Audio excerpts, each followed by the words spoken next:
Welcome back to Confidence Talks with Nish, Veena, and Debbie. We haven't spoken in quite a while.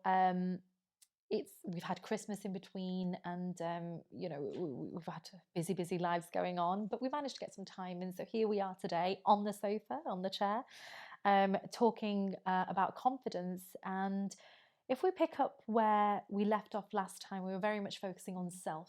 Yes. So self-confidence and everything about kind of how we view ourselves. And two of the words that we picked up on at the time were self-worth and self-esteem, because we identified that quite often based on what level of self-worth you have, for yourself, or self-esteem, that can actually lead to a lack of confidence as well. So I thought maybe looking further into this today and looking at what do these words mean? How do we know if we've got low self-esteem, or how do we know if we've got low confidence, and what do we do more importantly about it? Yeah. So I guess before I share a definition I've come across, I'll ask you your views on it. If we say the words self-worth or self-esteem, what does that mean to you? So for me, self-worth is the way that you look at yourself. It's how you view what you bring as such. Self-esteem for me is more about, I guess, how you show that, how you bring that to the table. So behavior, I guess. So it's an emotion versus a behavior, isn't it? Yeah. One and the other. Absolutely. You feel the same? Yeah. But with that, I think are many intertwined words of self-worth, self-value, self-esteem, self-confidence.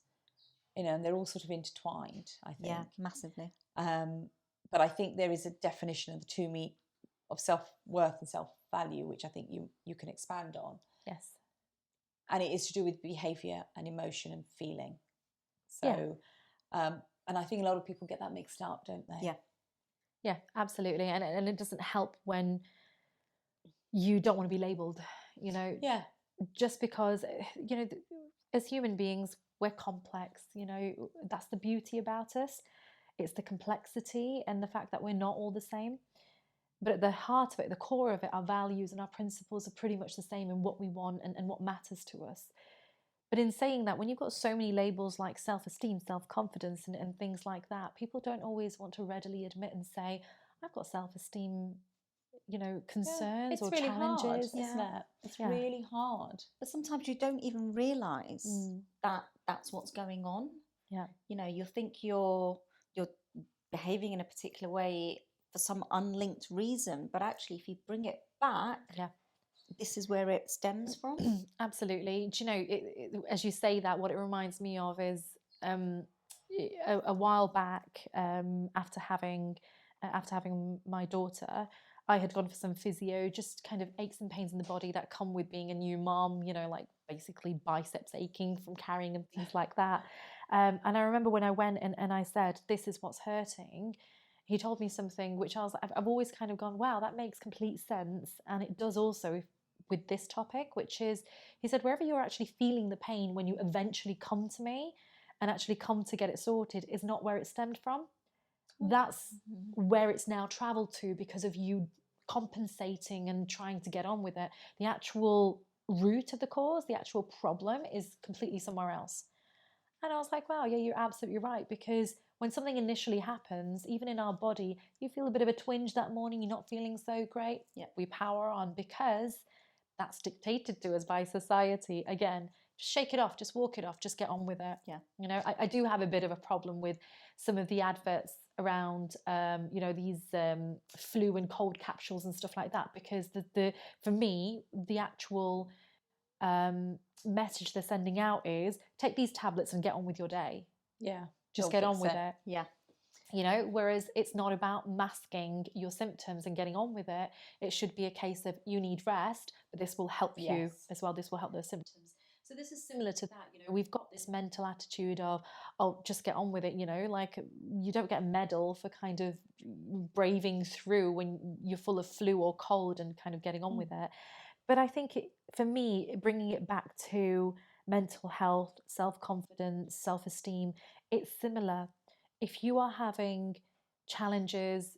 If you are now, I don't know, 35 and having a bit of anxiety in your social circle, not feeling great by the people you're surrounded by, you know, not feeling like you're yourself, that didn't start there. Yeah. No, a lot of it can stem back to your childhood as well, can't it? Absolutely. Childhood, adolescence, things you've experienced, Yep. Yep. the way you've been treated. Yep. There's a lot. That's built and come to this point. It could be and one at 35, experience. it's manifesting itself. Yes. Yeah. And that could be because you've worked so hard at keeping that mask up as such, and portraying something that actually is now starting to bleed through, and you can't keep that facade up any longer because it's just coming through. Now it's actually coming through. You're not able to keep it under wraps. So what was the actual cause has now manifested somewhere else and is showing itself in your social circle, in your work setting, in your relationships. Yeah. And it could have started with one experience or a handful of experiences, but because maybe you didn't know how to deal with that situation, or you didn't have help or support, or you didn't, as simple as just have a conversation with somebody and say, this is how I'm feeling and I need a bit of support. Something or that's even simple. knowing that you're actually feeling that way, the recognition of, or recognizing what is going on. Yeah. You know, unless you do go and get help or talk, and somebody might say, oh, you know, could be this maybe. Yeah. No, have you thought about it like this? And then you kind of think, maybe. But sometimes people are just so wrapped up. Or the other thing is denial, isn't it? Yeah, there's denial, there's the admittance of Yeah. weakness almost. That's It's right. like you're showing a Yeah. weakness by admitting it or saying something. And I don't think society helps. No. Because there we are, like you said, this trend, you know, what's trending, and we've all got to be, I mean, we've touched on this before with social media. Yeah. It's always so positive about everybody's lives. There's never the negative, is there? Yeah. Yeah. Yeah. And that's something that's just developed, hasn't it? Social media is one of those things where you put out the good life almost. Although I do think it's better now than it was pre-COVID. I think COVID has opened up this area of it's okay to have not problems. be okay. Yeah. Whereas I don't think it's brilliant. No, I don't think it's brilliant. I think it's in people the right put direction. up those sayings and things, but does anybody ever put up a blog about how shit they're feeling, or how low they're feeling? If you do, it kind of goes from one extreme to the other. Yeah. Or you see glimpses of attention to mental health, but a bit more like an advertisement than actually living it and talking about it. Yeah. But I do agree with you. I think, again, we talk about society. We've said this before. What we mean by society is what is collectively, what the majority of the people doing in that culture, in that society at the time. I think over time we have gotten better, but this does stem way back generations where it wasn't the thing to talk about how you feel. You know, it wasn't done. Yeah. You just deal with it. You sweep things under the carpet. Yeah. In some cultures, you can't talk about mental health. It's such a taboo. Yeah. Or, I mean, it goes the other way as well, doesn't it? If you're feeling really confident about yourself, you shouldn't be. Why are you so confident? Yeah. That's interesting. Yeah. You know? Yeah. Why do you look so good? And why are you all out there? It's not good to brag that, you know, life is going good for you. Exactly. But then people then see that as arrogance rather than being confident, right? It's that fine line. Yeah, exactly. And that's what I mean. So it's like, and it's very cultural as well, isn't it? Some of these things. And what I'm saying is don't put yourself out there and don't brag about yourself, and, you know, be humble and all this. But they don't realise what they're doing. Somebody who's just naturally confident, or somebody who's maybe worked really hard to get to that point, knocked pushed back down. Is it any wonder that we normally have two extremes? You either get people who have such a severe lack of confidence or a lack of confidence, and then you get people who are arrogant, for want of a better word. You know, like you basically it's very difficult to come across somebody, and I've met many people in my life, and I haven't come across that many people who have a good balance. Yeah. You know, who have a good balance, who are able to say, I've had a bad day. This is the positive I'm taking from it, but everything's not great for me right now, but it will get better. This is what I'm going to focus on. Or on the other hand, be able to say, I've had a really good day, or at the moment life is great because I've got all these things, you know, just a balance. I find that really difficult to come across. Yeah. And I know in previous conversations, what we've talked about is the three of us individually have been on our own journeys, and we've kind of come to a point where we are quite balanced in our lives. We take the ups with the ups, we take the downs with the downs. More importantly, we talk about it. Yeah. We talk about it, we reflect on it, we learn from it, and we try and create the life that we want, try and be the way we want to be, rather than sit there and either not know what's going on or be dictated to of how we should be. Yeah. And I think the three of us are very much about, we will not be dictated to. This is who we are. Accept us. Yeah. Or else. Yeah. We're here. I like to say that I dance to the beat of my own drum. I'm not playing that game. Even within our own friendship here, I think we all recognise we're very different. Yeah. But we accept each other for who we are. Yeah, absolutely. No judgment. We celebrate the difference. Yeah. And I think that's really beautiful, because you can't do that everywhere. No. Because you get judged. Yeah. As we've, going back to that, oh, you're so confident. Oh my God, she's so confident. She's so in your face. Yeah. And then you kind of feel like you've got to tone down. Yeah. Just accept me for who I am. But people always want to see a sinister side to people. That dynamic is always really rare as well. Yeah. It's not, you don't see it a lot. You see a lot of the surface kind of very superficial. Yes. Very superficial. I think we're beyond that. Us three. There's no, that judgment exists just under the surface. My thoughts on that is, any relationship, it's two people, isn't it? It's two personalities, in this case three, but any relationship is about two personalities. So if you have one that's balanced and has that good kind of balance of confidence, self-acceptance, if you don't have that with the other person, that's not going to be an equal relationship, and that's when friendships and relationships don't work out, because you've got one person who is giving out the right vibes, the right energy, because they're sure of themselves. Yeah. If I have a good level of self-esteem, if I'm sure of myself, then I don't need to put somebody else down to make myself feel good, or I don't have any of my own issues I bring into that relationship. So if the other person is the same, then you have a beautiful relationship, whatever that relationship is, be it a mother and daughter, be it a father and son, be it a friendship, be it siblings, whatever it is. But if one person isn't that way, then you're going to have a disruptive relationship. Yeah, but if you know that it's not a balanced relationship, why can one not help the other? Are they willing to accept help? Yeah. There is that. But I think it's really nice to be able to help or be supportive, knowing, this friendship is not balanced, but that's okay. Yeah. Because it doesn't have to be balanced. It should be that way, because... But I think it's not, like you say, it's very superficial. There's got to be this level, this air of, I'm okay.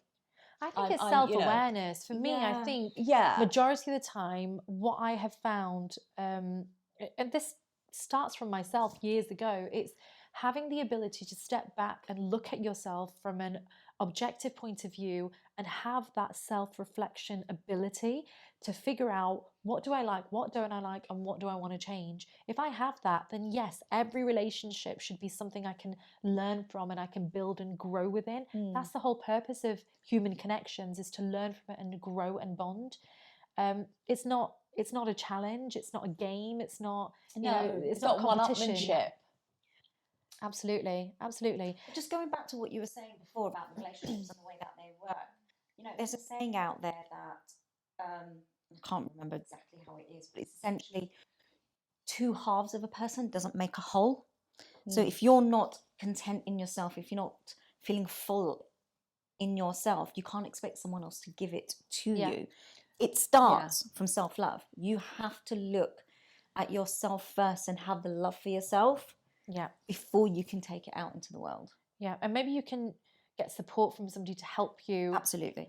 For that reflection. By no means have I gone on my journey alone. I found people along the way who've helped me hold up that mirror and and kind of be able to see myself and see kind of what's good, what's not, what do I want to change, that kind of thing. But isn't that the beauty of life? You come across different types of people that give you a different perspective. Think it is. Absolutely. It widens your scope of life, and that for me is that's the biggest joy. It is, but it really depends on your perspective. Yeah. You could have two people walking outside, suddenly starts raining, getting caught in the rain.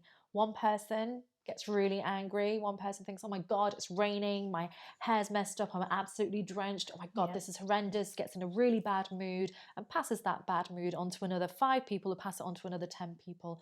Or the other person goes, oh my God, this is so funny.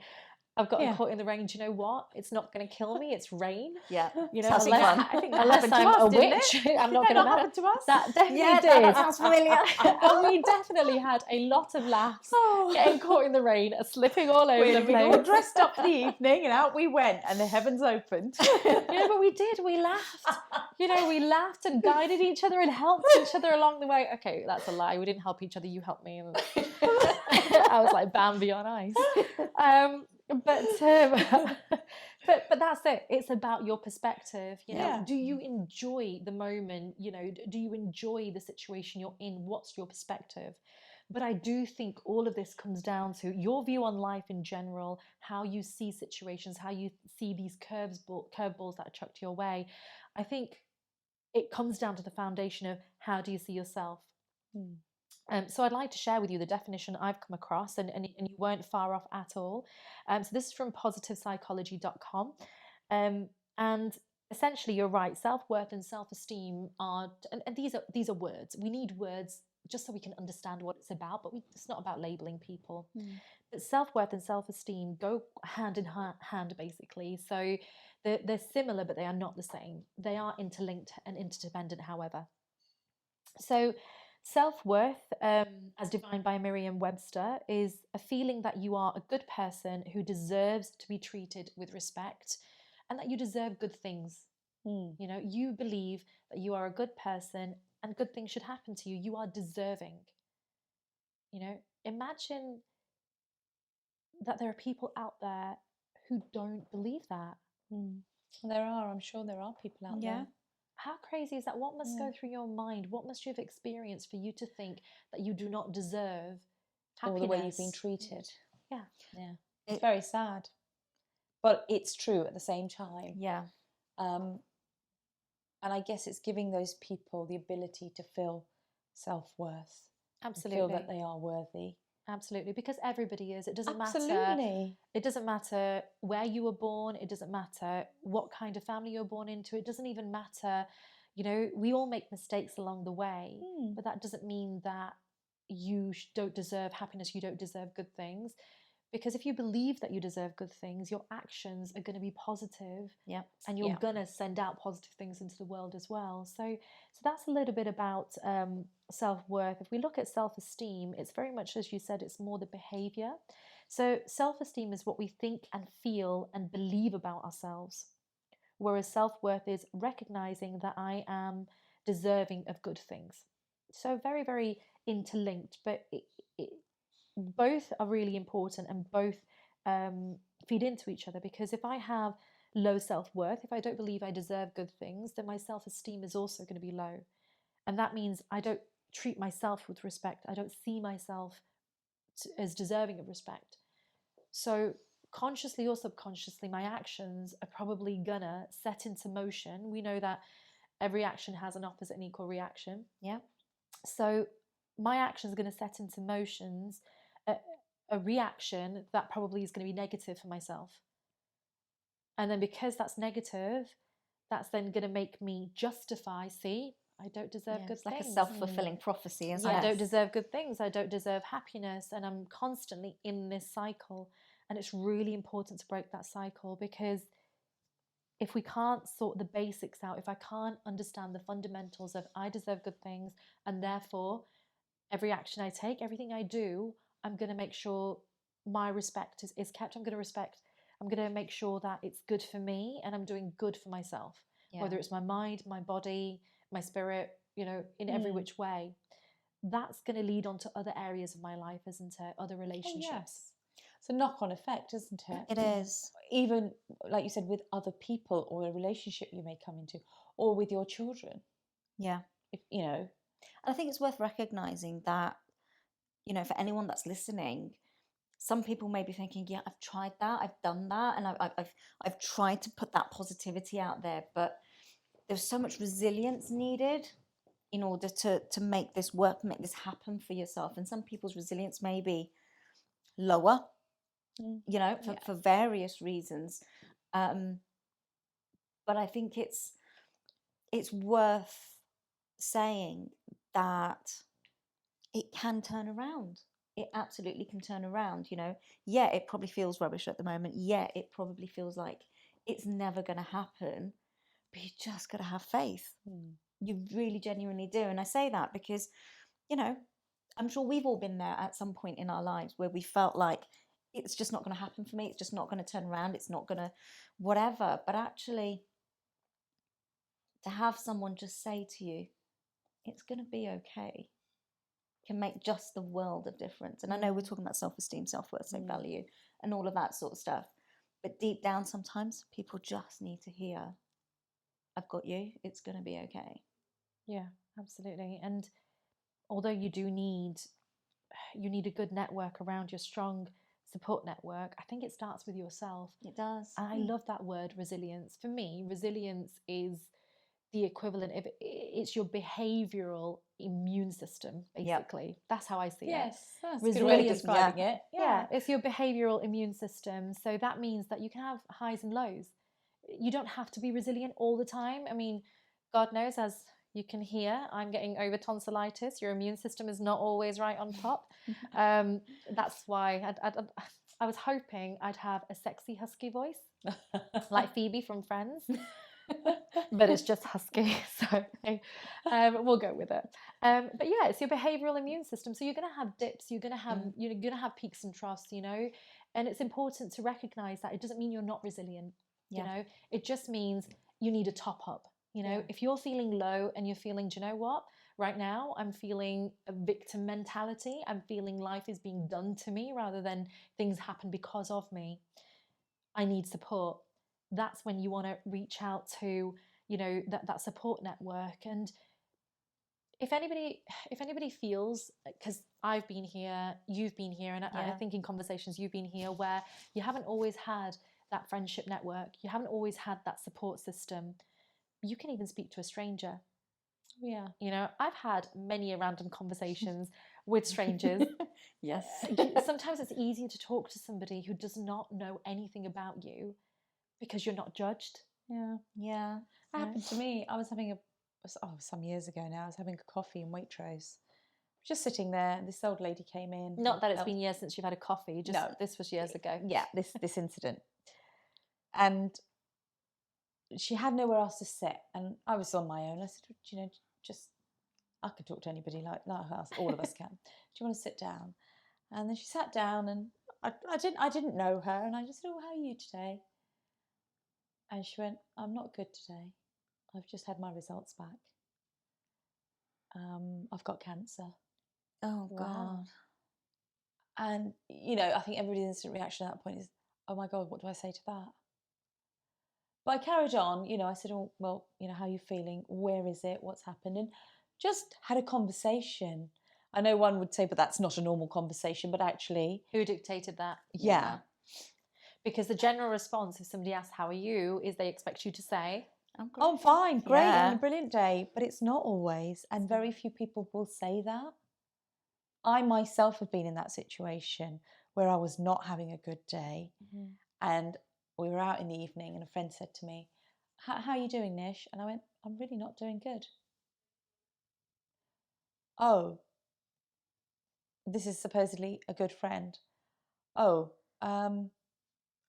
and you could see she was struggling. She was struggling of what to say to me because I'd actually opened up and said, I'm really not good. And it's not the answer that was expected. So that tells you that it wasn't a true question. It was just a and then it was, formality. well, have you been to the doctor? You know, do you think you should go and see the doctor? And do you think you should get something?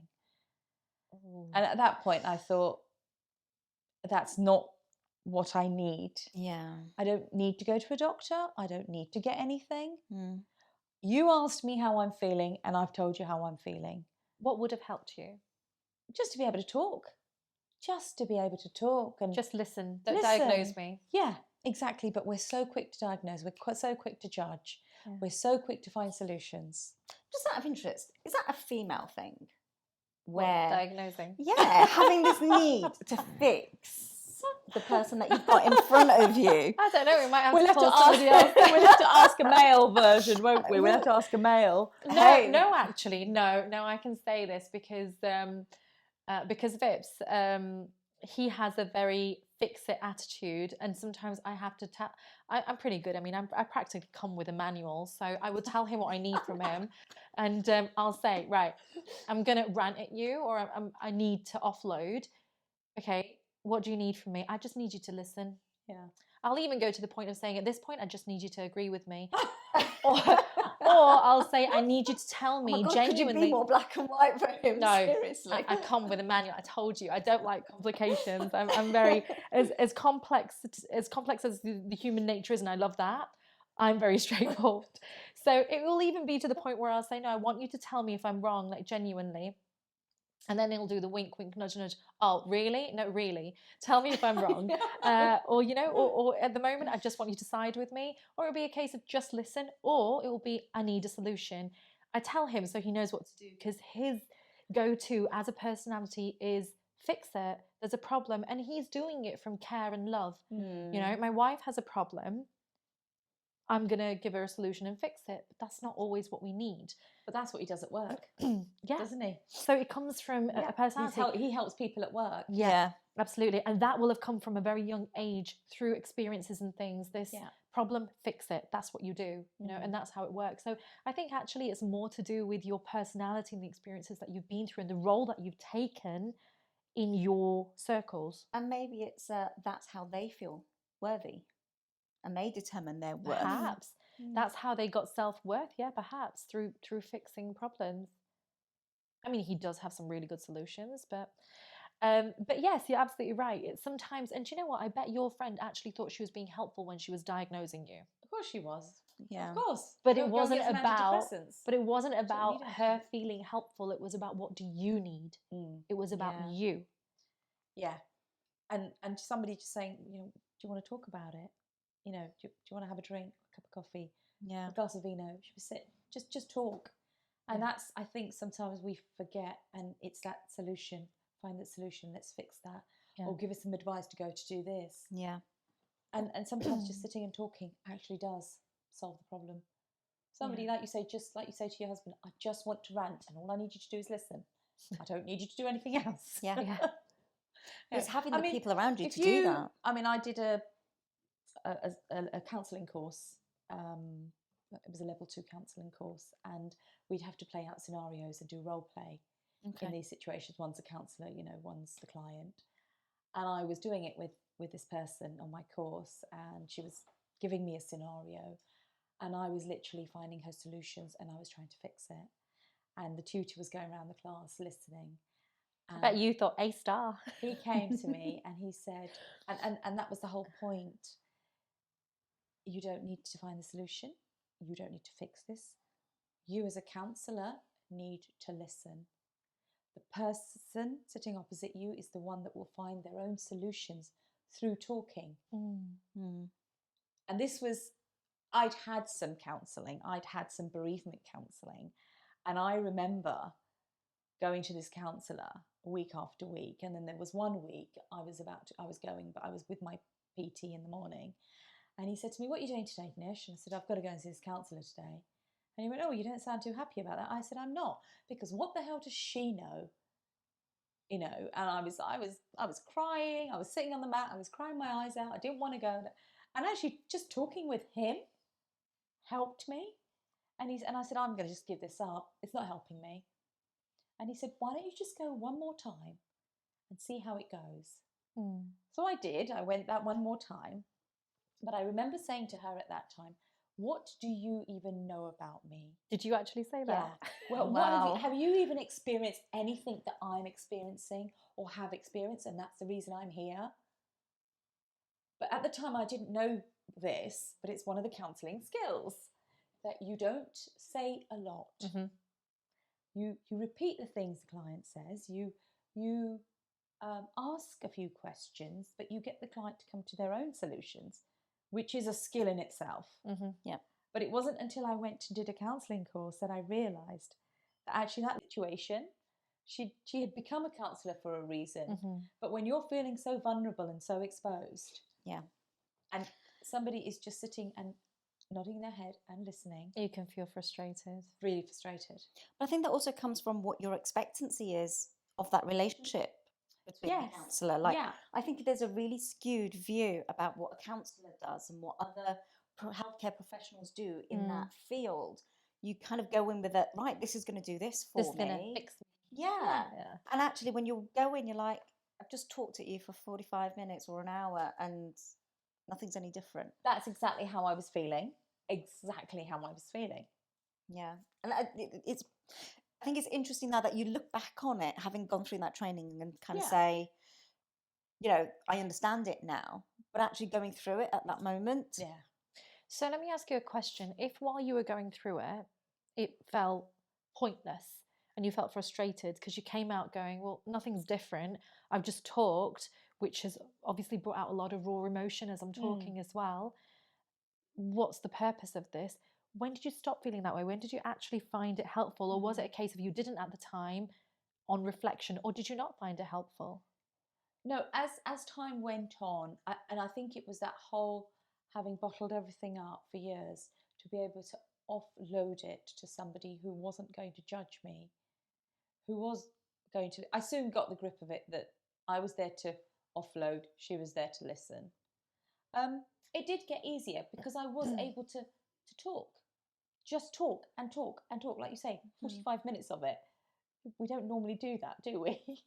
We do. We do, Yeah. yeah, we do. But you don't go to a stranger and talk to them Yeah, for true. 45 minutes to an hour, right? And then as I guess you offload and your heart gets a bit lighter, things fall into place. So I don't essentially, think they totally fall into place. yeah. I don't believe that. But it does help. It does help. And they not that they give you solutions, but I think they show you a different way of looking at what you're going through. And just help you get those emotions out. Yes, So and you're not why bottling them might up. that be the reason of you feeling like that? Yeah. Was it something that happened here, or a situation that was making you feel that way? So it kind of help you connect the dots a little bit. Yes. So it sounds like counselling is very similar to actually adopting a coaching style. And Bina, I know you've done an extensive coaching course. I was your guinea pig for a couple of those sessions. So just normal conversation, I guess, between us.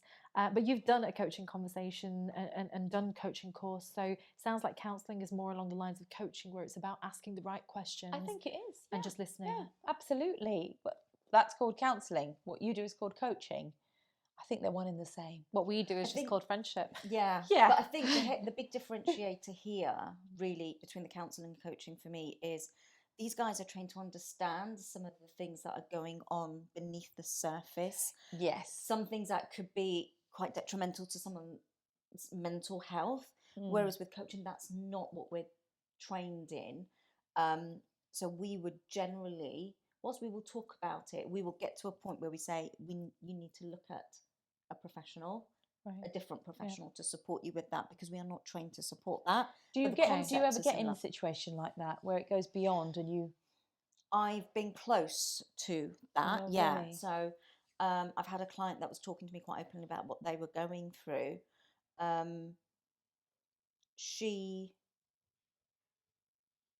This individual was really, she was really open, really sort of talking about it. However, I was lucky we didn't actually go into the topic. We were looking at strategies to help move forward and think through those things. So actually, it didn't touch on the topic. If we'd had to go any deeper, I'd have had to step back. Right. That would have been the step back point. And we talked about it and we were very open with each other about it. So I think it's that openness and honesty that you have with your clients that makes the difference. Yeah. Okay. I'm actually, as we're on the topic, I'm going to be doing a mental health first aid course. Oh, okay. So just like any first aid, to be able to spot signs of where somebody might have mental health concerns or could do with support, and again, just helping them bring that to the surface and then point them in the right direction. So I'm going to be looking to do that, and yeah, I'm really excited about it. Is that something related to work, or something just you want to do on your? Something I wanted to do anyway, and then you guys know everything happens for a reason, and I believe that. I wanted to do it anyway, and then had an email come through yesterday asking, from a work perspective, we'd like some people to do this, so would anybody be interested? I was like, yes, I would. Straight into that. Brilliant. I only thought about this 2 weeks ago, so that's great. Yeah, so I'm going to be doing that. It will be from work, but yeah, something that... That's brilliant. Yeah, the courses are actually really insightful, insightful. Yeah, well, St. John's Ambulance have had it for quite a while. Okay. And they're raising a lot of awareness around it because it's mental health has been around as long as humans have been around. You know, the complexities of the brain and emotions have been around as well. It's just how we recognize it as society and how much we know about it, and we can help and talk about it. So it's always been there. But I believe when something like COVID comes along, a pandemic that affects every single person on earth, it exasperates these things. It pulls them out. It unearths them. And as you were saying, it's become a bit more of a, and it has been a bit more of a trend to be okay with it. And I hope it's not a trend. I hope it stays. But it has been, it's become more open to talk about mental health and talk about the things that are happening and how we're feeling. It's always been there. I just think it's been exasperated because of COVID. Yeah. Oh, that's great. That'll be interesting to see what sort of things you talk about. Yeah. Give us some feedback on that one. Yeah, definitely will. It will be really good. So talking about self-esteem and self-worth. So self-worth is again about that. I do deserve good things. So I suppose for any reason, if somebody out there, and it does take quite a bit of reflection, you could actually be, you know, in your mid to late 30s, in your 40s, in your 50s, but there's an area in your life that you're not feeling happy about. It could be work, it could be your social life, it could be a relationship. It's worth backtracking a little bit and just asking that question of, how do I feel about myself? You know, what do I think about myself? Do I think I'm a good person? Do I think I deserve good things? Do I have respect for myself? You know, will I not accept somebody disrespecting me and my values and my beliefs? So it's just about asking some of those questions. And if you're not sure of the answers, let's explore a little bit more, because it starts with self, doesn't it? Yeah. There are a few areas, again, on this website where they talk about, and again, it's things that shouldn't be the reason for us to have self-esteem or not have self-esteem. However, it is, because again, it's what's dictated by society. So number one on that list is appearance. Okay, we know this is quite obvious, you know, how we look. So it could be the size of us, what kind of size clothes we wear, you know, like everything is about labels. Even clothes have labels on them. And I know I've had people that I know who will try and squeeze into a size because of what the label says. And it's like, I will not wear that size up because I'm not wearing that. That's not my size. That's not my label. If you cut the label off, they'll happily go for it. You know, so it's, and again, if you think about websites and places where you shop, they do this. So they'll have a cutoff for what is classed as a plus size. Yes. Right. So up to a size 14, I believe, is regular sizing. And then from a 16, it's plus. Or I don't care. 16? Yeah, from 16 above, right? 16 upwards. But I don't care whether they call it curvy or whether they call it plus. The point is, you are bracketing people. You are putting people into boxes. Didn't H&M do a campaign about this, or something like this? Did they?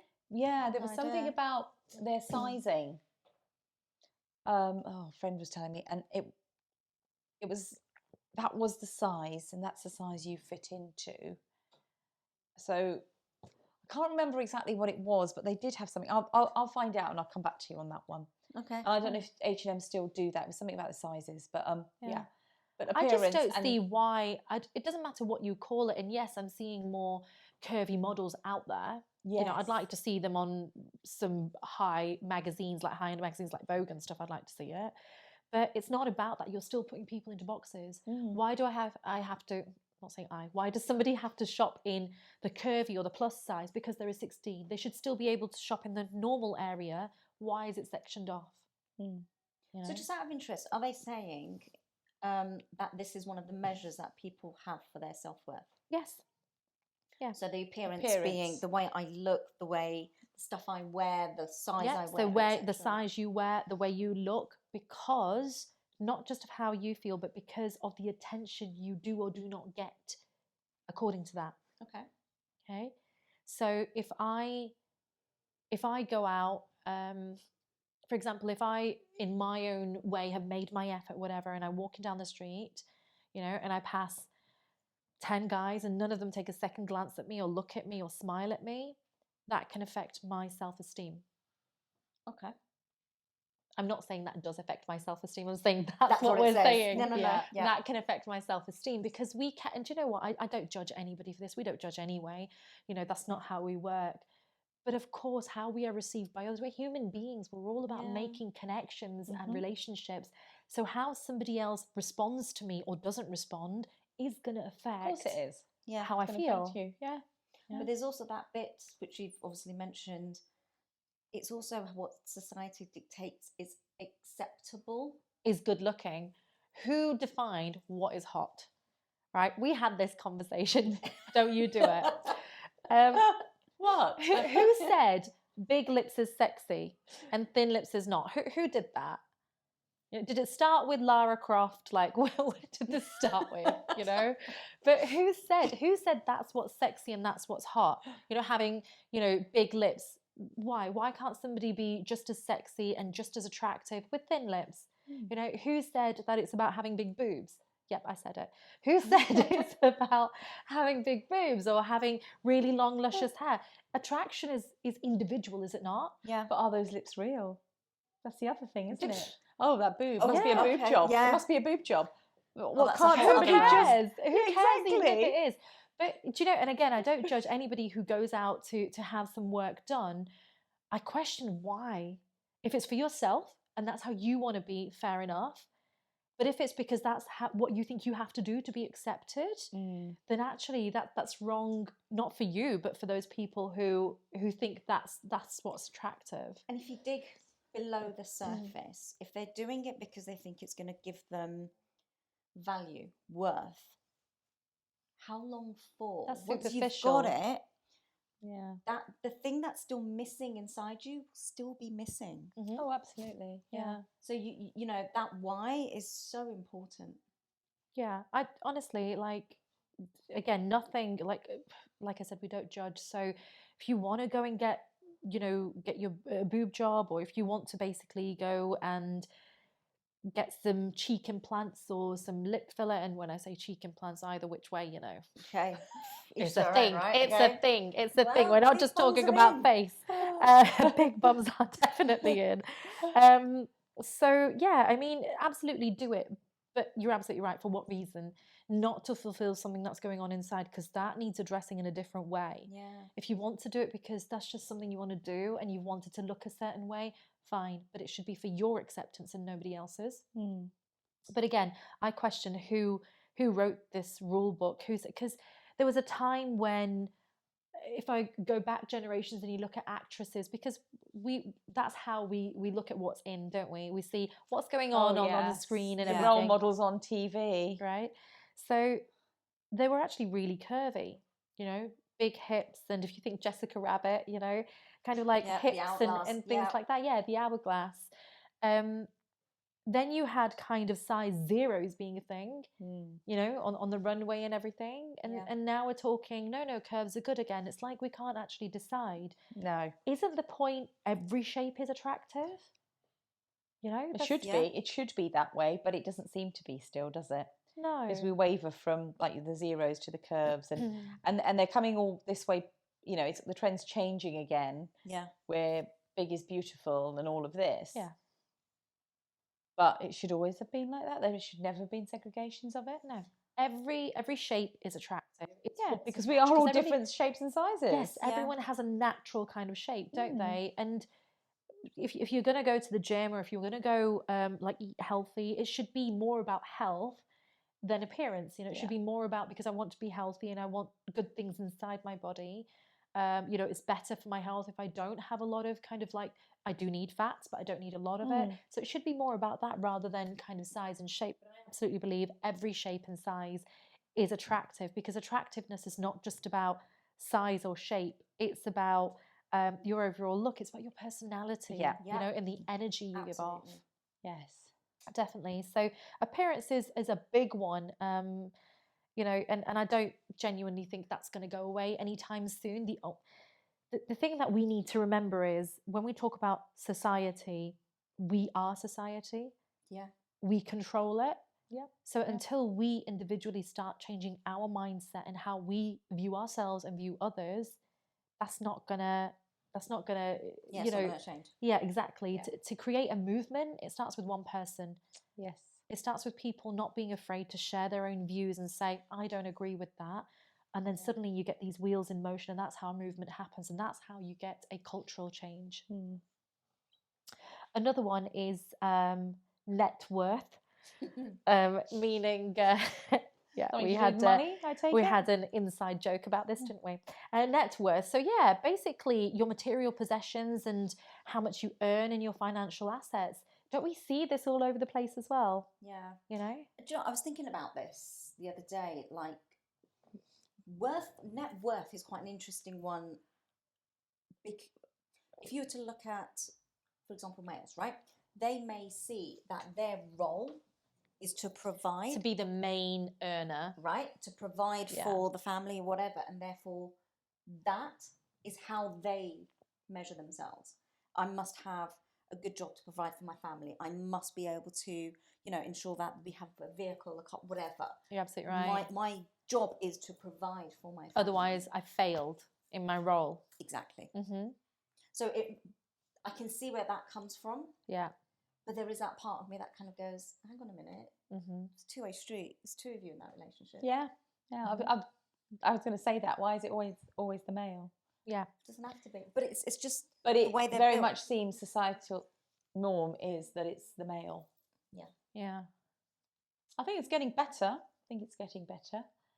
But still there is that's a pressure. That's a real pressure on men. It is.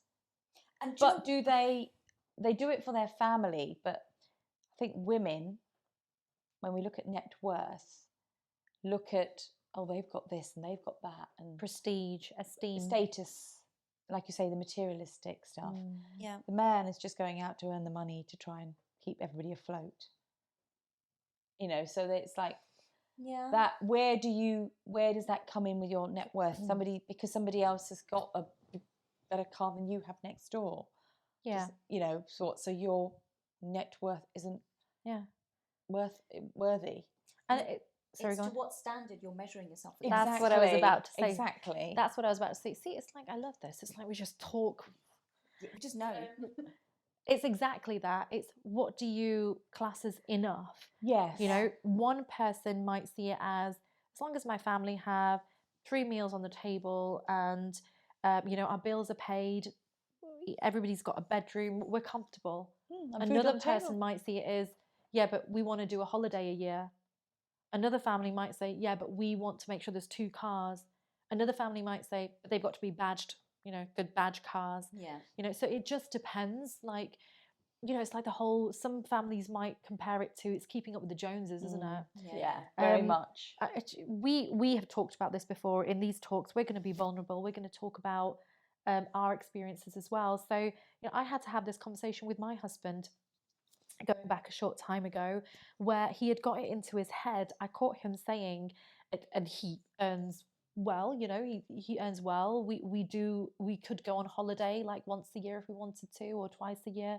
So it's a good level, like we're comfortable. But I found him basically saying, I don't earn enough. I just don't earn enough. And I had to really check him on it and say, what makes you think that? By what comparison? You know, because we're a thriving family. You know, we can go out to restaurants when we want to go out. You know, we can go on a holiday if we wanted to, but you have to obviously decide where you want to spend your money. Yes. You know, Yeah. you make cutbacks elsewhere, but exactly, you prioritize. But anybody would have to do that, I suppose. Even if somebody was a millionaire, they'd still have to prioritize where they spend their money. Do they spend it on their security? Do they spend it on the house? Do they spend it on a jet? You still have to prioritize. But was he able to sort of say why he felt it's that? deep rooted. It goes back. It's deep rooted of expectations from a very, very young age. And actually, when I brought the facts forward and I just listened, I asked questions and I just listened. And I held up a mirror and got him to reflect and just think about why he thinks this, and put the facts in front of him, to the point where he was like, okay, no, I do.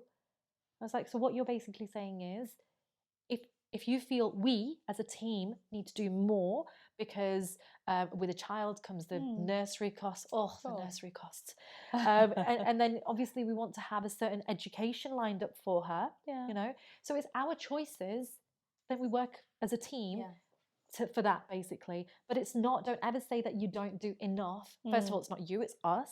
Yeah. And you do more than enough. But it's also the expectations of, you know, how do I word this diplomatically? Don't be diplomatic, just say it. I kind of need to be. Commitment. So what are all the responsibilities he has, right? So how many responsibilities? And they are, I would say, more than his fair share. So actually he earns more than enough, but his responsibilities is more than they should be. Right. For one person. Yeah, makes sense. So that's why. So that's what I helped him hopefully realize and understand, is that you do enough. It's that if you look at earning and responsibilities, this is too much outweighed on one person. That's why you feel this way. That's not actually the truth. But if I hadn't had that conversation, imagine he's carrying this around with him. Yeah. Now this is somebody who's actually quite self-aware and is good at talking, but has still been carrying around this burden. Imagine you've got someone who is the complete opposite. They will literally carry it with them to the nth degree. Yep, absolutely. And that can make or break someone. Yeah, it really absolutely. Absolutely. Add into that something like COVID happens, where it throws challenges in for employment. You know, so many people have lost jobs.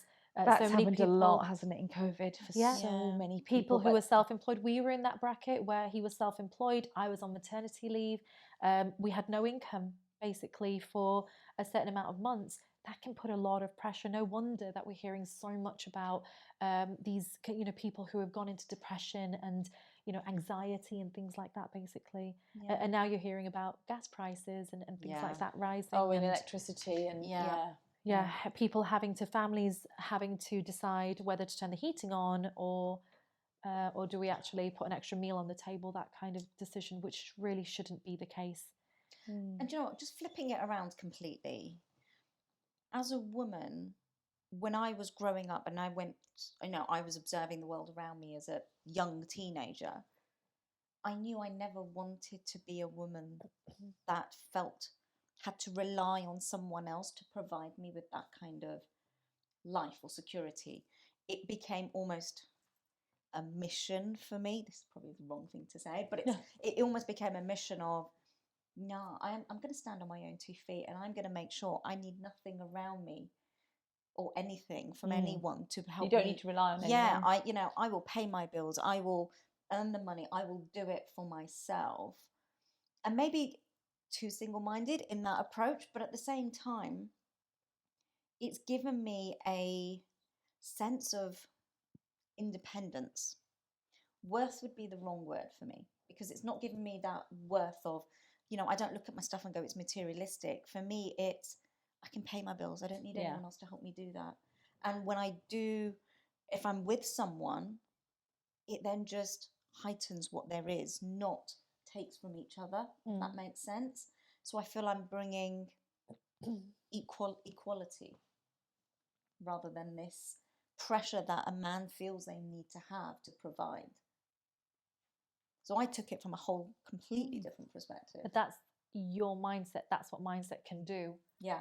You look at a situation and go, I don't want that. So what do I need to do? Yeah, I call it my stubborn streak. Well, your stubborn streak works. Determined streak. Here you are. You set up your own business in the middle of COVID, currently in its infancy, very, very much in its infancy, and still doing really, really well. So clearly worked. Yeah, that stubborn streak follows me everywhere I go. So yeah, so I, it's net worth. It's a big thing, and it's very difficult to not do it when you do, because we do live in a society, we do live in a culture, and with socializing comes the going for dinners and going out and doing this and keeping up with the Joneses. But I guess you just need to be secure enough to go, not be ashamed of saying, well, this is my limit. I've been out for dinner twice this week. I'm sorry, I can't come with you guys. I've been out for dinner twice this week. I can't afford to go out for dinner again. How about next month we do it? Or we can do dinner at home. Yeah. It shouldn't be an embarrassment to have to say that. No, it was a friend who loved going out to fancy name dropping chef restaurants. It was, I think, a birthday of hers coming up, and she wanted to go to this restaurant which was French, like Michelin star. Yeah. Okay. 2 vegetarians going to a French restaurant. What were we going to eat? Bread and salad. Yeah. Do they do fries? French fries isn't French though, is it? Yeah, no, true. Okay. And I just thought, no, I'm not going to do this. And I actually said to her, we are good enough friends for me to say to you, this isn't going to work for us, and I think you guys should go without us. And she turned around and she said, that's exactly what my husband said. It'll be a waste of time for them. I said, there you go then. I said, we'll do something else for your birthday, but we won't be joining you at that restaurant. Good on you. And it's having that confidence to be able to say that. Yeah. But her husband had already told her. Yeah. But yet she was quite determined. And now that was stubborn. I'd say that was stubborn to a level selfish. Okay. Yeah. Selfish. That she wasn't thinking about what I was going to eat or my husband was going to eat. She wanted to go, and that was it. And we were going to go along. And it wasn't cheap. And like you say, we are all comfortable in what we do and how we live. But I just thought, no, I can't. It's just a waste of money. It's not even about, it's about justifying that amount for what? Like, it's but never. There's nothing on the menu that we could have had. I mean, why would you not think that you're asking 2 people who are vegetarians to go out? Yeah. Dip your bread in the wine. But you know what? This actually takes to a whole other area, because you could have really easily have said, you know what, I'll go. It's her birthday. We'll go, and people do. People do. Yeah, right. That people is what pleasing. happens. Thank you. We were talking about this. That is what happens when you feel the need that you have to succumb to it, because that's your social group, and you're afraid to be excommunicated. Something like that, basically. And a lot of people live a like lot that. of people do. And what a horrible way to live, to feel you have to do something, even though you don't agree with it, or it's to your detriment. Yeah. And why would you put yourself through that? Why would you have to put on this mask or this facade that says, I will be this person because that's what you want me to be, instead of being your true, authentic self? But I think that comes with age and maturity.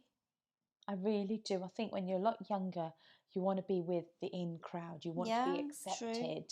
True. You feel that you want to be valued and part of this. Do you think that's because of the maybe when you're younger, you're still on your journey and you haven't quite yet, you don't have that self-confidence to really know who you're about? And what I do believe that. I mean, we'd met a set of friends. I mean, her motto was, we work hard, we party hard. And this was in our late 20s, 30s. Again, fancy restaurants, whatever. Went to a couple, ended up spending just stupid amounts of money. And then they decided we were going to go to this certain restaurant. And I don't know what came over me, but I just said, when we were going round ordering our meal, because they were all eating meat, we were not. And everybody knows meat costs a hell of a lot more than vegetables do, especially at restaurants, right? And I said, if you don't mind, could you just keep our bills separate? Because we're vegetarian. And my husband looked at me and went, you can't do that. I went, yes, I can. Watch me. Because I was not about to get fleeced again. Because they're ordering everything, but yet we're paying for that. That's not the issue here. That's not equality. That's not principle of the matter. That's not respect for you, really. It's not respect. Or even at the end of it, to say, Nish, you guys, you were vegetarians. You didn't eat all of this. You just pay this amount. So I made sure that our bill was separate at the end of it. I mean, yeah, we still remained friends. Whatever they thought of me, they thought of me. I didn't really care. Yeah, and it's having that confidence, isn't it? Going, I'm not going to betray my self-respect and my own beliefs to get, acceptance from somebody else's. It's not drinking, but yet they're paying for out. I've done that. I had a cousin we went out with. She wasn't drinking. She didn't drink. So she'd always be the designated driver. Went out to some fancy bar and whatever, and and again, I said, she's not going to pay for any of this. She's having a soft drink. In fact, she didn't even drink fizzy drinks. I think she drank water. I said, she is not contributing to this bill. And my cousin was like, no, it's okay, Nish. I went, no, it's not okay. You don't drink, you don't pay. Yeah. But like you say, that's where confidence comes in, and courage to be able to say that. Because you just go along, don't you? You become that people pleaser and, it's all fine, it's all fine. No, it's not. I find when it comes to money, you find extremes in people. Either things get really awkward and you're not supposed to talk about money, or it becomes too money-minded and, well no, mine's £1.25. Oh, yeah. I mean... We don't go that far, but what I'm saying is... I don't know what was £1.25. I mean, you can't get anything. Maybe it was a biscotti, I don't know. But yeah, money becomes a very, very strange thing, doesn't it? It brings out some really interesting behaviour. That's right, it does. It does. Yeah, like you're not supposed to ask somebody like what they're earning. If you're interested in what they do as a career and you kind of want to know, well, what does that kind of role pay? You're not allowed to ask. Apparently it's not the done thing. Like what? But it's all readily available on the internet as well, right? So what are they actually trying to hide? I don't know. It's probably more acceptable to talk about your bedroom habits than it is to talk about your earning potential. Sure. Honestly, stay tuned for that episode. So yeah, and another one is who you know. So your social circle. Who you know. Are you in the in crowd? My goodness. What's your claim to fame? That apparently is a self-esteem where you eat, which restaurants you eat at, and where you shop, and Yeah, and the sad thing is that name dropping. These are the people who, when they're sat in the Michelin star restaurant, that they spent lots of money to get into and sit there, they're too busy checking themselves in to be taken in the ambience. Yes, there is that. Oh yeah, so social media does to us.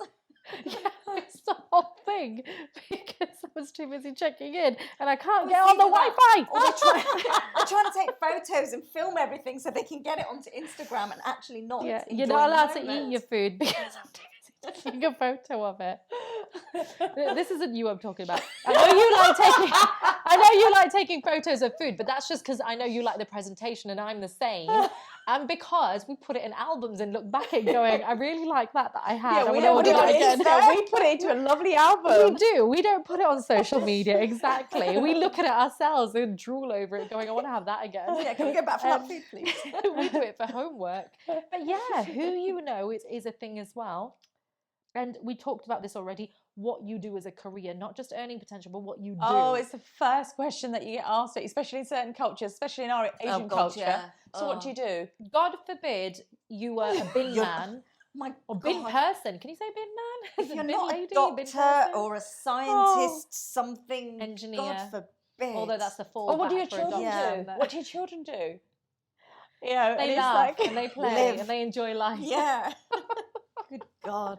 You've got that to come. You've got that to come, Debbie. Oh my God. What do you care what my children do? Why do you need the need to compare? It's also beyond that, because you talked about social circle there, but it's just social status as well. Married, single, divorced, all of those things play. Oh, and it's the reaction that you get is the head tilt, isn't it? It's the no, I'm not married. Oh. That's okay. You should have been at this comedy show last night. You should have been at this comedy show that I went to see last night. Okay. She was brilliant. I did. I told you she was playing in Watford. You didn't tell me you were going. I'd have come. But I went to Crawley, but she was in Watford as well. Oh, okay. But keep an eye out. She was fantastic. And these were all the topics she talked about. Really? Including mental health in our culture. Are we going to try and get her on? I did feel like it, but she was brilliant. Absolutely brilliant. But talking about what you do, when people, I don't know if I've told you this, but randomly met some Indian people while I was away abroad. Randomly? Yeah, because my son and I were walking and Were we you in a saw vegetable market? No, just by the port, walking, and there's this Indian people. You could tell they were Indian because you could hear the language. And there was a guy with this young girl standing, and he sort of went, "I wonder if they're good Jews." Oh God, in that accent, in a very much posher accent. I wonder if they're good Jews. And a bit too loud so I could hear it, or maybe it was for my benefit. I think so. To which I turned around and went, "Yeah, actually, we are." In Gujarati. No, in English. And it was like, oh my God. I just said it in Sanskrit. He was not expecting it. Oh, Anyway, God. we get talking, and 2 minutes, not even 2 minutes. "So what do you do? What are you doing here?" I said, "I'm a lady of leisure. I spend my husband's money." I did. I just came. And my son said to me, "That slipped off so easily off your tongue, Mum." I said, not my first because time. I got so fed up. Why is that the most important thing for this guy who doesn't even know me? What do I do, and why am I in Spain? Each time you could come up with a different answer. You could, and with your legs, you could say this. I'm a bikini model. I've been on shoots. No, but he actually didn't know what to say at that point. And I went home and I told my husband. He went, "Did you actually say that?" I went, "Yes, I did." Yeah, do you know He why? went, "What possessed He was you?" probably thinking, "Oh, great, she's going to give it to me in the neck now." Going, "Why don't you earn more? I want to be a lady of leisure." Yeah, to be fair, But, but I said it and didn't know. He actually didn't know what hit him, because you don't expect that answer. yeah. But sometimes you do just have to shut these people up. I'm sorry. It's why does it matter what you do as a job? The Exactly. thing is, what you But that comes choose with that to status, do. doesn't it? It's that status The thing. thing is, there is a saying that we work to live. We don't live to work. Yeah. Agree. Some of us, yes, we choose a career, and quite rightly, some of us choose it because we have a passion in it and a drive, and that's what we really want to do, and that's great. But for other people, it might just be a means to an end. Yeah. It might You be, don't know. I You just don't want know to what the earn the money situation and I want to just enjoy my life. So you shouldn't judge people based on what they do. I had the postman come around yesterday to drop something off, and it was raining. It was like torrential rain. And this is when I said it was snowing as well at one point. And I opened the door, and I'm always courteous, so I always have a chit chat. Not at that point because he was in a rush, but I saw him coming, so I thought, let me get to the door so he doesn't, get drenched. So I opened the door and I said, "Lovely weather we're having, aren't we?" And he was jolly as well. He goes, "Yeah, beautiful. It's days like this that I wish I paid more attention at school." So he handed me the parcel and he went. So, I'm sure he didn't always think, "I really want to be a postman." Some people do, watch Postman Pat. Some people want to be a postman. But I'm sure that's not something that he really wanted to do. But for him, that might just be a case of, I earn my money, I earn enough, and I go on holiday. And when I'm not earning enough, I'll find another job that pays more. But for some people, a job is just to earn money. And that should be whatever you do for work to earn a living. And that's what it should be. Not what do you do, what's your career. It should be, if you really want to know, it should be, so how do you earn the life that you want? But you know what? There's the other factor as well, right? That we don't think about.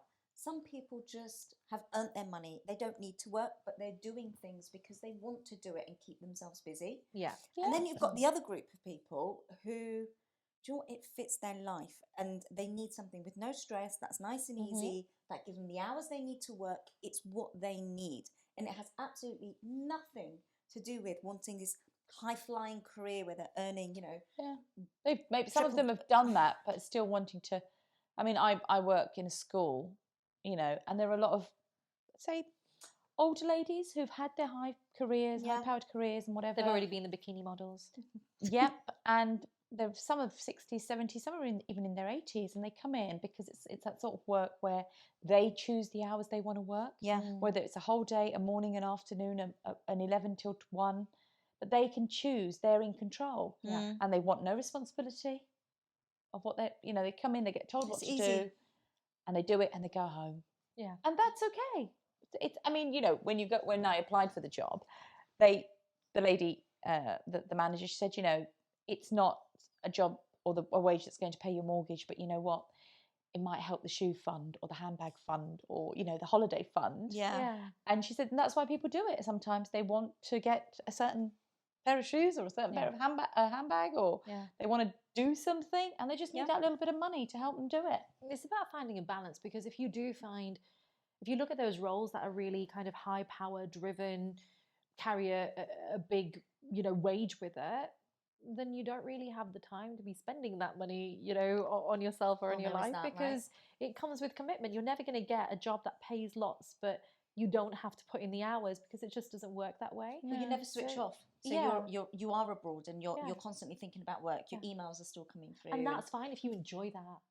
If it's not impeding on a family life and you enjoy that, and it's not affecting you mentally in a negative way, or it's not affecting your family life or affecting you or stopping you doing the things you love, then maybe that's right for you. But it is finding that balance. It's a personal choice. It's a personal choice. Nobody can dictate to you or judge you on what you do. Yeah, I think. Exactly, because I think we just need to remember there's a reason for that. There's so many reasons for it. And not everybody. I'm so glad that now we do look at more vocational studies and things like that. You have apprenticeships, which has skyrocketed in this country. And apprenticeships work really well, because do you know what? Gone are the days where there was only one way of studying, and that was sat in a classroom looking at a chalkboard, and that was it. That was the only way to do it. And if you couldn't do it that way, you were a rubbish student, and you weren't really showing our intelligent. age with the chalkboard thing, aren't we? I know, I did think that when I said it. Yeah, right, I'm talking way back, like when I was an infant. You must have had whiteboards. Interactive whiteboards. Moving on. So do you know what? I'm glad that we look at different ways of learning so that people can reach their abilities and their potentials, and apprenticeships is a great way of doing that. Yep. Because they can learn on the job. But the message we want to send out there is very much a case of, don't judge anybody based on what they do to earn a living. Because you don't know why they're doing what they're doing, what their struggles are, what their challenges are in life. Hey, do you know what? While we were going through COVID and there was lockdown and stuff like that, in fact, forget being embarrassed, I'm very proud of Vips. Like I said, he didn't have work because he was self-employed. With me being ready about to pop and us not knowing when work would pick up again, he was applying for jobs as a delivery driver. He was quite happy to apply to be a delivery driver or to go stack shelves. And do you know what he said? He goes, I'd love to get a nighttime stacking shelf job. Like, I'd love it. Like, I just don't have to worry about anything. I just stack it and I go. It'd be fun. That's how he saw it. And I thought, God, I'm so proud of him that he does not have that view of, I'm an optometrist. I'm not going to do that. Work is work. And when you need to earn a wage, what does it matter what you do? You do what you got to do, right? You do what you have to do to provide for your family. Absolutely. And I'm so proud of him for that. Did he get the stacking job? To his disappointment, he was overqualified. Damn, he should have downplayed that CV. I think he left a load of stuff out, but he's such a nerd. Like, I think just based on his A-level results, they probably went, don't leave him alone. We don't want him. Who were putting everything in alphabetical order and by weight. He probably would be. They might as well come in and tell us how to stack shelves, teach them how to stack shelves. Oh no, you know what he would do? He would be like, right, let's reorganise. Yeah, exactly. He's a leader at heart. The next thing you know, the manager is probably the one who rejected it, going, he's going to take my story. He's going to start being the manager. Oh God. So overqualified for it. Is that what they said to him? And then he chased it up and he said, look, this is my situation and stuff. He goes, honestly, I'm happy to do it. So she said to him, okay, if you come in and speak to such and such, and we'll see if we can kind of add you on. He goes, I'm happy to do the picking into the trolley. They were like, we don't have a position high enough for you. And he's like, I'm not looking for a high position. Sorry, I've gone ultrasonic now. This is why I don't tell jokes, because I can't stop laughing enough to tell the joke. You guys know I'm crap at telling jokes. Anyway, we love that you're laughing. To laugh first and then tell the story. Anyhow, and then by the time he went in, actually work started picking up to his disappointment. That's what you want for your husband to quit optometry, because he'd rather stack shelves. But that's why maybe he's doing that inside Tesco's now, with a view that he might get something there. Wow, that's a really good link. That's a strategy and a half. That is. Anyway, moving on. I think I'll go mystery shopping. I bet that's what he's actually doing. Yeah, you won't find him in a testing room. He'll be out there on the store.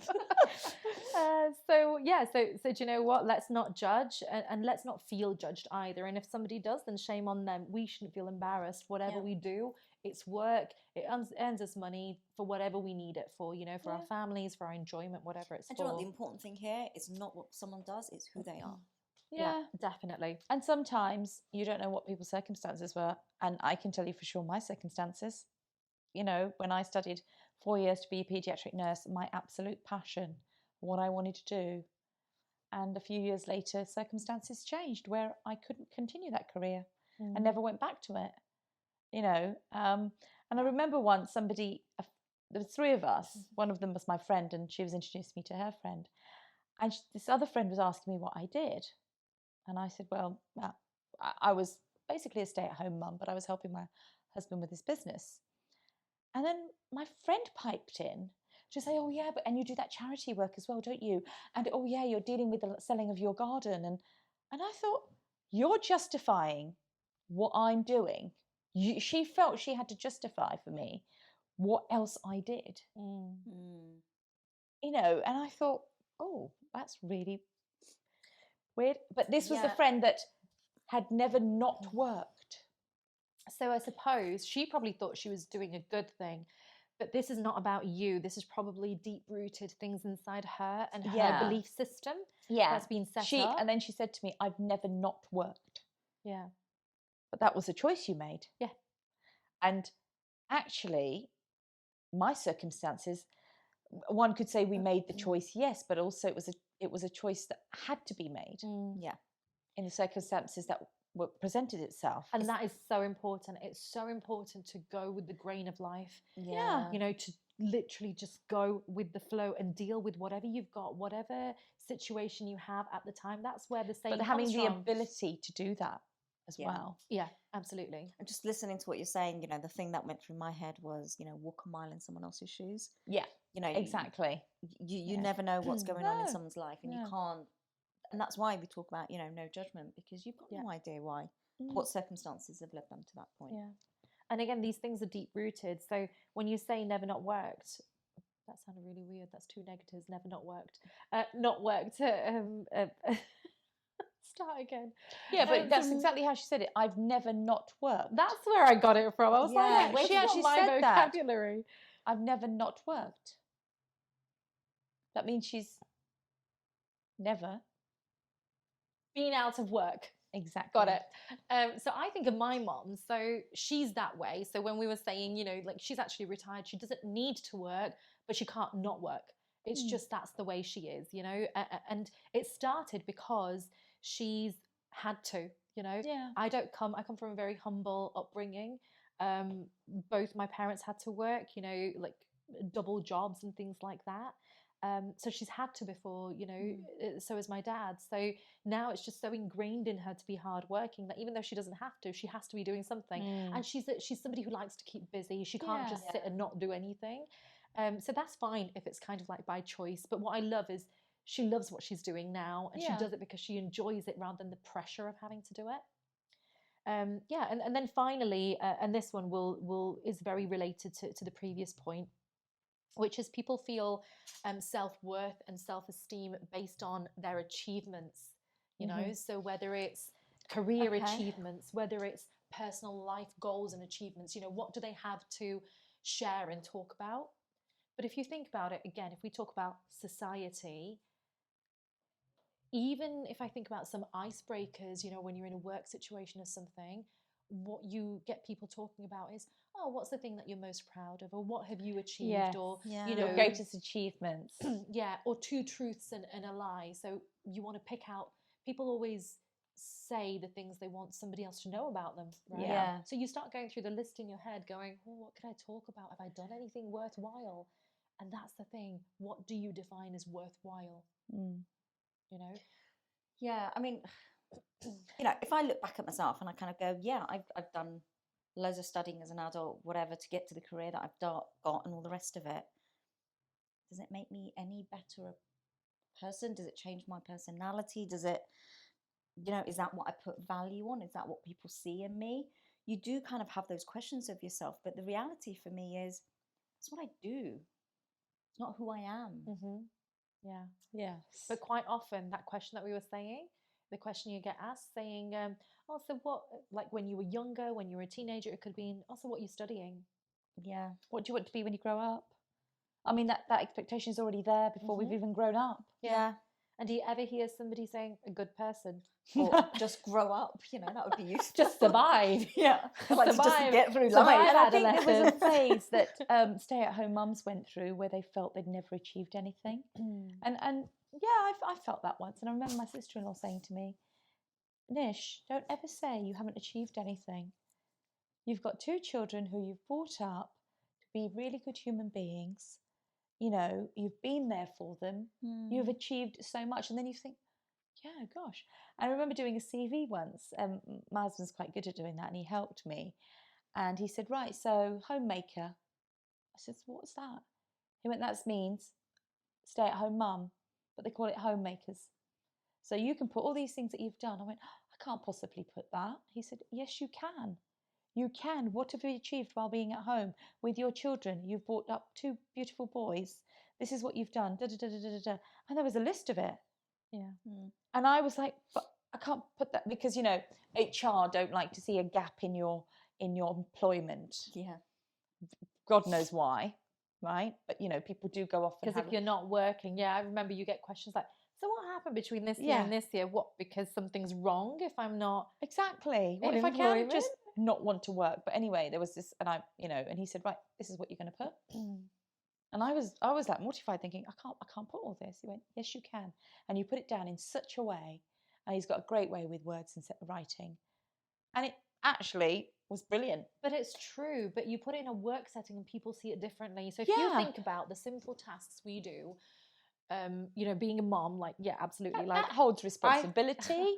I think that actually I have far more skills now than I ever had in a work environment, right? Because I was telling her, like, this morning, like, being able to feed my little one oats with one hand while putting makeup on with the other, I think is like multitasking to beyond, right?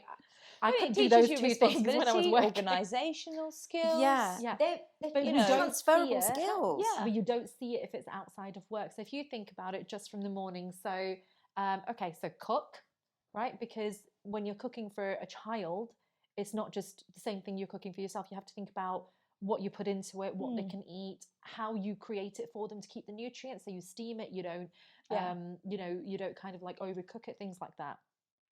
Problem solver, forever problem solver, right? So, okay, it's like the, I was laughing with my husband the other day. It's like you constantly come across a situation where it's like the chicken, the food, and the fox. And you're like, right, what do I do here? How do I get these across at the same time? Like, what do I do? You're constantly faced with that situation in that home environment, right? Yeah. It could be a case of, right, so I've got my little one there who's tugging onto me. I've got a pile of washing that needs to go in. Okay, I've got that needs to go away because that's the danger and she's going to bump into that. Oh, and somebody's ringing the doorbell.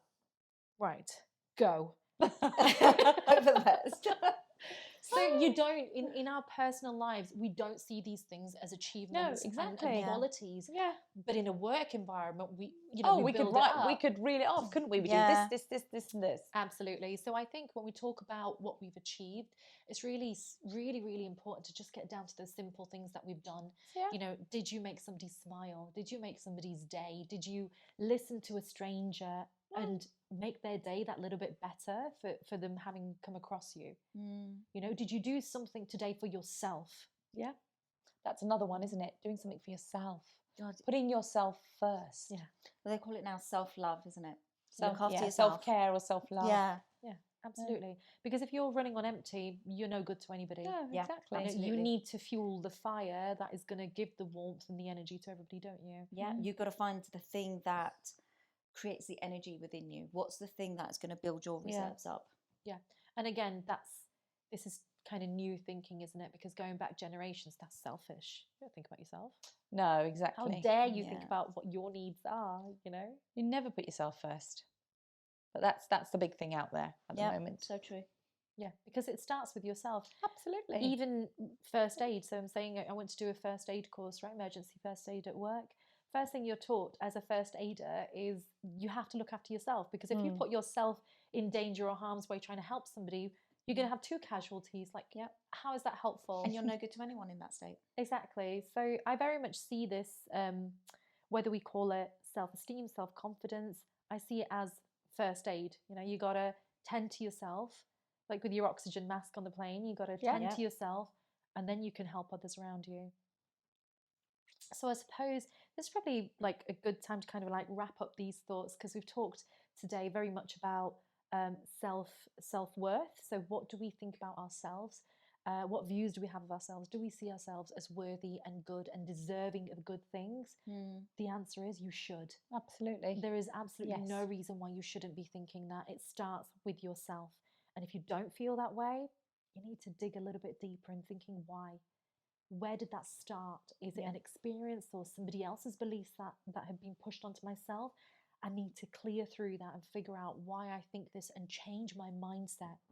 I need to believe I'm good and I deserve good things to happen to me. Then that follows on into self-esteem. So therefore, the actions that I take and the way that I treat myself is going to be positive. Yeah. And if I'm treating myself with positivity and in a respectful manner, that is showing others how I want to be treated as well. So spend some time thinking about yourself. Spend some time thinking about what makes you happy. You know, a little bit of self-love. Feed that fire so that you can actually glow brighter and spread that kind of warmth and positive energy. Anything you ladies wanted to add to that? No, I think you've said that beautifully. Yeah. I know, to think it was off the cuff as well. Brilliant. Thank not you. actually off the cuff. Is that what it means, do you think, off the cuff? Let's not go there. Let's not go there. No. Let's turn off the camera Till the and next then go time. there. Yeah. Thank you so much. I've really, really enjoyed this with my sexy, raspy voice. I've really enjoyed this. So thank you so much, Nish, Bina, and myself, Debbie. Thank you. Thank you. See you all again soon.